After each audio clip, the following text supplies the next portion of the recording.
देखिए, झरिया का बहुत ही महत्वपूर्ण विषय है ये, और इसलिए भी महत्वपूर्ण है कि जो बरसों से यहाँ पर रहते आ रहे हैं, जिसका कि रजिस्ट्री, केवाला, डीड, यहाँ तक कि मालगुजारी रसीद भी है, वैसे लोगों को हमारा यहाँ का राज्य सरकार, यहाँ की व्यवस्था, अंचल के द्वारा यह बताया जाता है कि आप इंक्रोचर हैं, आपका गैराबाद खाता है। तो एक बहुत ही महत्वपूर्ण विषय है। इस महत्वपूर्ण विषय के लेकर के झरिया के व्यवसायी लगातार आवाज़ उठाते रहे हैं। वर्ष 2019 में भी हम लोगों ने उस समय के भू राजस्व विभाग के मंत्री अमर कुमार बावरी जी को भी पत्र के माध्यम से मांग किया था, और उस समय के वर्तमान अंचल अधिकारी जो अभी यहाँ वर्तमान में भी अनुमंडल पदाधिकारी भी हैं, CO राजेश कुमार जी, उन्होंने भी पत्र के माध्यम से अपर समाहर्ता को पत्र लिखा था, और पत्र में लिखकर ये मांग किया था कि झरिया के 58 मौजा में 58 में से 10 मौजा जिसका अभी तक हाल सर्वे सेटलमेंट नहीं हुआ है, और वही 10 मौजा का सर्वे सेटलमेंट नहीं होने के कारण, हाल सर्वे नहीं होने के कारण आज तक जो है झरिया टाउन के अंदर 2 मौजा है, मौजा नंबर 130, मौजा नंबर 131, और दोनों मौजा में पूरा झरिया शहर का लगभग सारे लोग यहाँ पर उस मौजा के अंतर्गत आते हैं, और उन लोगों का ना रजिस्ट्री हो रहा है, ना मोडेशन हो रहा है, ना उसके मकान का बैंक भी वैल्यू दे रहा है। तो हम समझते हैं कि इस प्रकार से झरिया के 58 में से 10 मौजा के लोगों के साथ यहाँ के BCCL, JRDA जो है एक गहरी साजिश कर रही है, ताकि यहाँ के लोगों को जो भी विस्थापन नीति के तहत लाभ मिलना भी अगर है,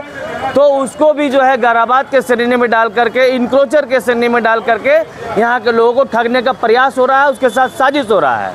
तो इन सब बातों को लेकर, महत्वपूर्ण विषय को लेकर के झरिया का व्यवसायियों का एक प्रतिनिधि मंडल आज हम लोग धनबाद के लोकप्रिय सांसद माननीय श्री ढुल्लू महतो से मिल करके इन सारी समस्याओं से उनको अवगत कराया कि यहाँ के झरिया के आम आवाम, झरिया के आम जनमानस जो है इस विषय के लेकर काफ़ी परेशान है, चिंतित है कि हमारे साथ यहाँ साजिश हो रहा है। हमारा सब कुछ रहते हुए भी हमको गैराबाद बताया जाता है, हमको इंक्रोचर बताया जाता है। तो इन सब बातों को उन्होंने गंभीरतापूर्वक सुना, और उन्होंने कहा कि अभी वर्तमान में जो झारखंड विधानसभा का मानसून सत्र चल रहा है, उस मानसून सत्र में अपने भाई वहाँ के जो बाघमारा के माननीय विधायक शत्रुघ्न महतो जी के माध्यम से उन्होंने तुरंत उस सारे पत्र को जो है रांची भेजने का काम किया है, और उन्होंने कहा है कि इस मामले को लेकर के विधानसभा के मानसून सत्र के शून्यकाल में इसको उठाई जाएगी। तो ये बहुत ही महत्वपूर्ण विषय है, इसके लिए हम लोग लगातार पहले से ही प्रयास कर रहे हैं, और इसको अंजाम तक ले जाएंगे, ताकि यहाँ के हज़ारों लोगों का यहाँ के उसके चल अचल संपत्ति का सवाल है। इसके लिए लड़ाई लगातार यहाँ के व्यवसायी लड़ते आ रही है, और लड़ेंगे, और इसको अंजाम तक पहुँचाने का प्रयत्न करेंगे। तो वही तो 2 ही बातें यहाँ तो हम यही कह रहे हैं ना कि जैसे मान लीजिए यहाँ के लोग हैं, तो इंक्रोचर का जो मिलना है विस्थापन का जो लाभ, और जो रैयतदार है, कुछ तो उसका अलग अलग मापदंड होगा। तो आखिर अगर हमको भी इंक्रोचर के रूप में अगर वो घोषित करेंगे तो ये तो गलत है। वही साजिश तो हो रही है JRDA के माध्यम से, BCCL के माध्यम से, यहाँ का जिला प्रशासन जो है यहाँ के आम लोगों के साथ, झरिया वासियों के साथ गलत कर रही है, अन्याय कर रही है। अनूप कुमार साहब, पूर्व पार्षद, नगर निगम धनबाद। हम लोग का प्रमुख मुद्दा ये है कि झरिया क्षेत्र में जो 100 वर्ष से लोग रह रहे हैं, वो आज भी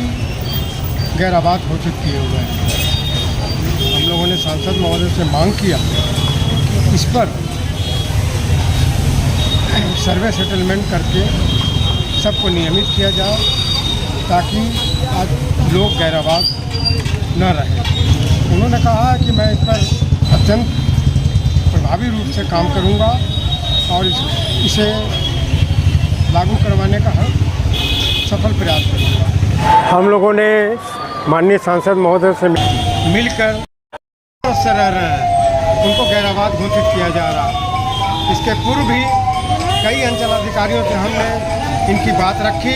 लेकिन कोई भी अंचलाधिकारी ने इस पर ध्यान नहीं दिया। हमारे पूर्व पार्षद अनूप साहू जी ने जो कहा है वो सत्य है, और यहाँ तक कि झरिया के राजा का निवास स्थान भी आज गैराबाद घोषित किया हुआ है। जिन्होंने राजा बचाने का काम किया, वो भी आज गैर है। ये सरकार की क्या नीति है, इसका जरिया के जनता को देना ही होगा। अंचल अधिकारी को संज्ञान लेना चाहिए, लेकिन वो JRDA और BC के भाव में झरियावासियों के साथ अन्याय कर रहे हैं, वो अन्याय करना बंद कर दे, नहीं तो झरियावासी सड़क पर उतरकर आंदोलन करने के लिए बाध्य होंगे। हम लोगों ने एक प्रयास किया है, ये प्रयास अगर सांसद जी का सफल नहीं होता है तो हम लोग रोड पर उतरेंगे और अपना हक लेकर ही दम लेंगे। मैं उपेंद्र कुमार गुप्ता।